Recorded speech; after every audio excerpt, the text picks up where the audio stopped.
स्वागत है तमाम दर्शकों का SI91 न्यूज में। मैं आपका मेजबान आबिद हुसैन इनामदार। रीजनल में जो मंजर आपको नजर आ रहा है ये आलमेल गांव का मंजर है, जहां पर लोग हैरान परेशान हैं। एक आदमी लंगड़ाता हुआ जख्मी नजर आता है। शाम 4 बजे एक भवंडर हवा का जोरदार जो है आलमेल के गांव की तरफ से गुजरता है। इतनी तेज हवा गुजरती है कि वहां लगे हुए टिन के शद को उड़ा ले जाती है, बल्कि लाइट के थाम और छोटे मोटे पेड़ों को भी उखाड़ फेंकती है। यूं कहेंगे तो चलेगा कि ये एक तूफान था, एक छोटा तूफान भी कहा जा सकता है। अच्छी बात यह रही कि टिन के डब्बे कागज की तरह हवाओं में उड़ते नजर आए।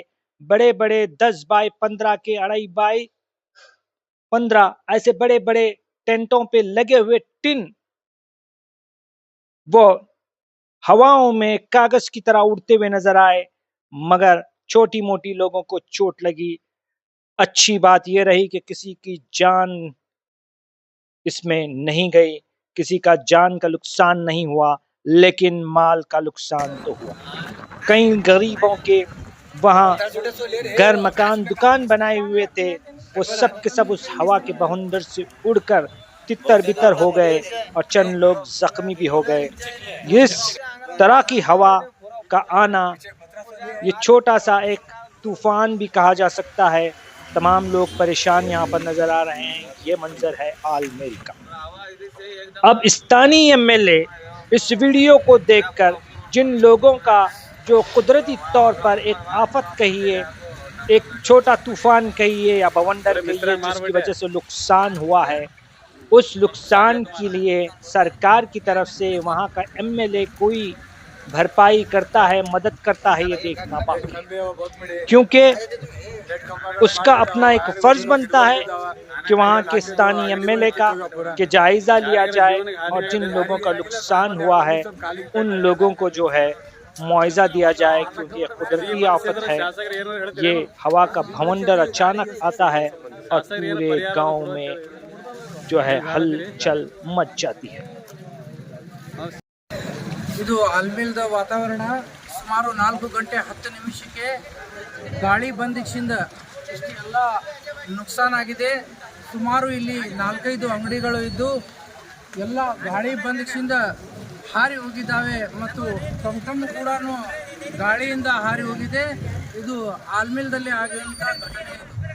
ಮುಂದೆ 4 ಗಂಟೆಗೆ ಇಷ್ಟು ಡೇಂಜರ್ ಗಾಳಿ ಬಂತು, ಎಲ್ಲಿಂದ ಬಂತೇನೋ ಅಂಗಡಿಗಳು ಎಲ್ಲ ಶೆಡ್ ಸಮೇತಗಳನ್ನು ಹಾರು ಹೋಗಿದ್ದಾವೆ.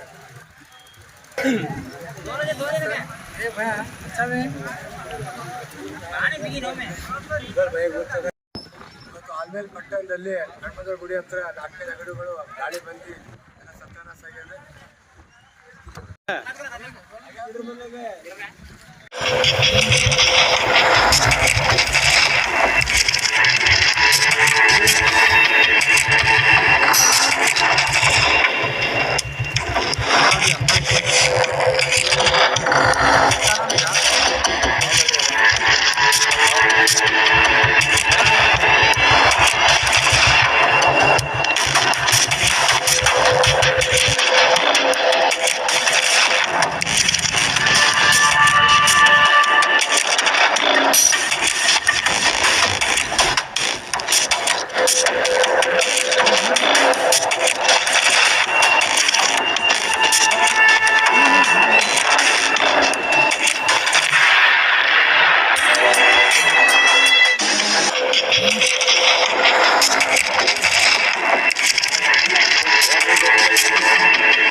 ಅದು ಗಿಡ ಅದು ಬಿದ್ದರೆ ಏನು ಮಾಡ್ಬೇಕ್ರಿ ಅವು ಕಂಬ ಅದು